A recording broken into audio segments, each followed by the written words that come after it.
Уже совсем скоро на дорогах Ингушетии появятся новые дорожные знаки и таблички. В качестве эксперимента они были установлены на 5 улицах Москвы в январе этого года. Новые указатели – это результат многолетней работы инженеров-дорожников. Как отмечают специалисты, дорожные знаки доставляют меньше неудобств пешеходам. В отличие от привычных указателей, новые размещены выше и ближе к дороге. Москвичи уже оценили преимущества новых знаков, однако в нашей республике не все жители хорошо знакомы с предстоящим нововведением.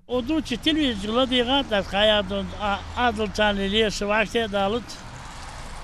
Daar had hem lekker jooi. Als nakker daar lekker we hadoi. Daar lekker we dalili.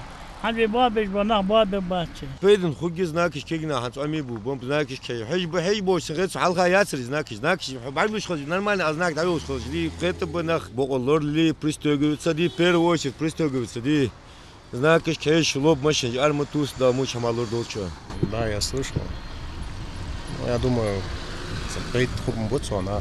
это один из немногих светофоров, оборудованный специальной стрелкой, разрешающей поворот направо, вне зависимости от сигнала светофора, при условии предоставления преимущества другим участникам дорожного движения. А в скором времени все светофоры республики будут оборудованы таким знаком. Ну а теперь, что называется, о наболевшем. Выезд на перекресток в случае затора – известная причина пробок. В соответствии с ПДД это делать запрещено, но многие водители не обращают на это внимания. А вот авторы нового регламента надеются, что соответствующий знак отпугнет желающих нарушить. Выглядеть он будет как кусочек вафельной разметки, которая также появится в скором будущем на наших перекрестках. Пешеходам теперь официально можно будет ходить по диагонали, ведь появился знак «Диагональный пешеходный переход».